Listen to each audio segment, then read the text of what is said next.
Hey everyone, I'm Hiro. Welcome back to the CISA exam prep series. Today, we are looking at Chapter 2, Section 6. The topic is Privacy Program and Principles. Let me start with a question. Imagine your company has done everything right on the security front. Your data is locked down tight. Is that enough for privacy? The answer is no. And that's the key insight for this section. Picture a company with solid security. Data is encrypted, both at rest and in transit. Access is strictly controlled. Every action is captured in audit logs. The security team would call this textbook.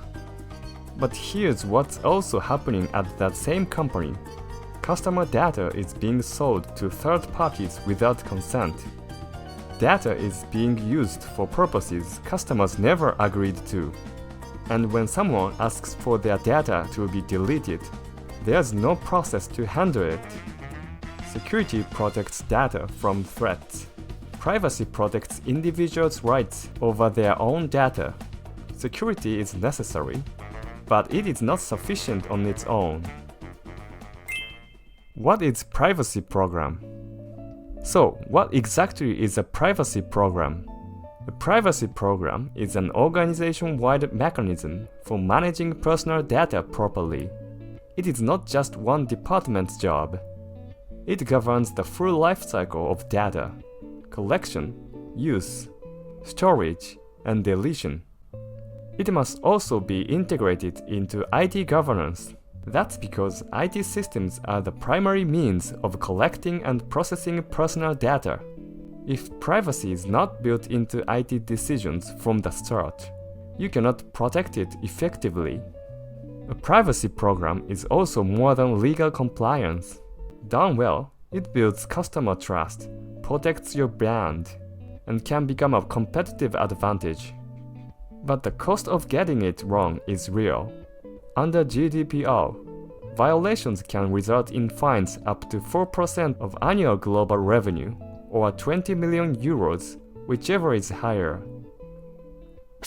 8 core privacy principles. Let's go through the 8 core principles of privacy. These form the foundation of most privacy laws around the world, including GDPR. Purpose limitation. You can only use data for the purpose you stated when collecting it. Data minimization. Collect only what you actually need. If age and gender are sufficient, do not also ask for income or family details. Accuracy. Keep personal data up to date. Storage limitation. Delete data when it is no longer needed. Security. Use encryption, access controls, and actively monitoring to protect personal data from leaks and tampering. Transparency. Communicate clearly how data is collected and used. Vague language like "for service improvement" is not enough. Be specific. Individual rights. Give individuals the ability to access, correct, and delete their own data.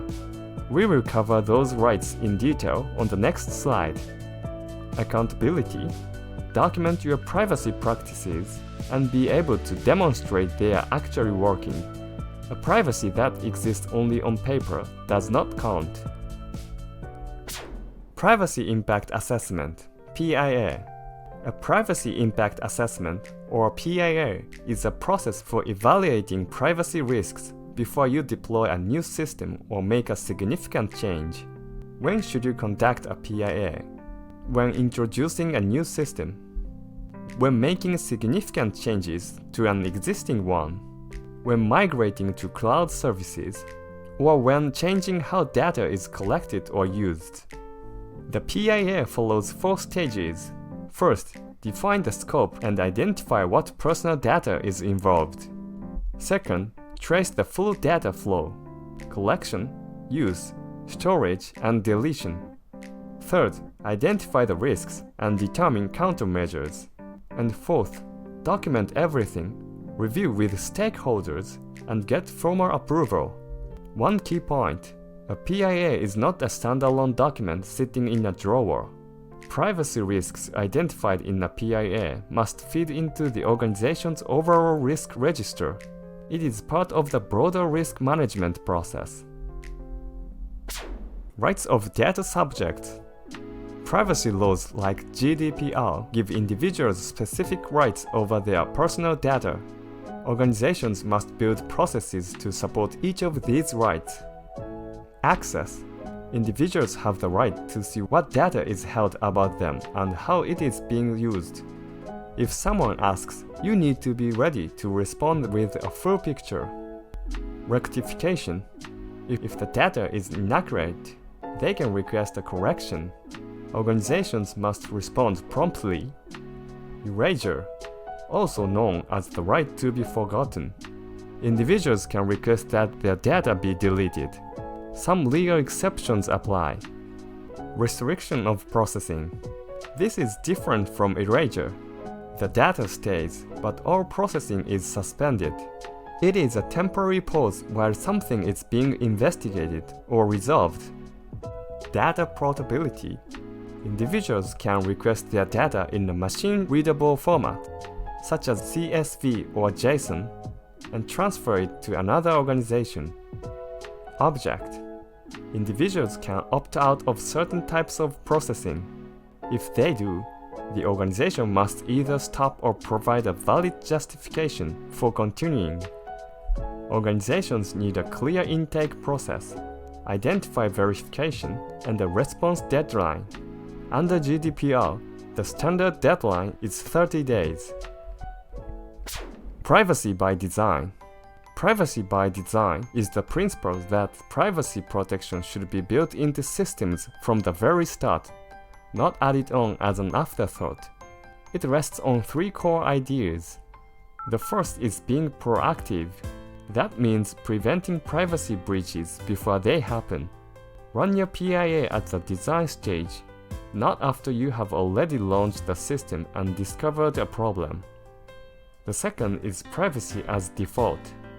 The system's default settings should provide the highest level of privacy protection. Users should not need to configure anything. Protection is on from the moment they start using it. The third is end-to-end security. You protect personal data across its full life cycle, from collection through use and storage, all the way to deletion. In practice, minimum data collection, built-in encryption, role-based access control, and a clear deletion process. Core features, not optional add-ons. Privacy governance and DPO. Now, let's look at how privacy governance is structured. The central role here is the Data Protection Officer, or DPO. The DPO formulates and manages the privacy policy, supports PIAs, monitors compliance across the organization, runs privacy training for employees, responds to data subject rights requests, and liaises with supervisory authorities when needed. What makes the DPO effective? Independence. The DPO must operate free from business unit pressure. They cannot be influenced by the people they are supposed to oversee, and they report directly to senior management, giving them the authority to escalate at the highest level. In larger organizations, there is also a privacy committee. It brings together the DPO with representatives from IT, legal, business units, internal audit, and HR. This group approves privacy policy, evaluates risk, and leads the response to privacy incidents, making privacy a shared, cross-functional responsibility. Let's wrap up Section 6. Privacy program is an organization-wide mechanism integrated into IT governance. There are 8 core privacy principles: purpose limitation, data minimization, accuracy, storage limitation, security, transparency, individual rights, and accountability.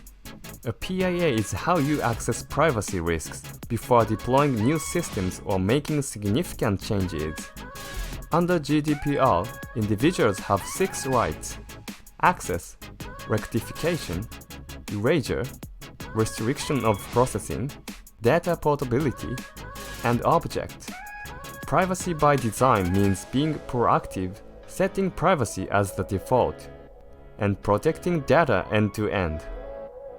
The DPO oversees privacy independently and reports to senior management. If a data breach occurs, GDPR requires notification to supervisory authorities within 72 hours. Alright, that's it for section 6. Thanks for watching, and I'll catch you in the next one.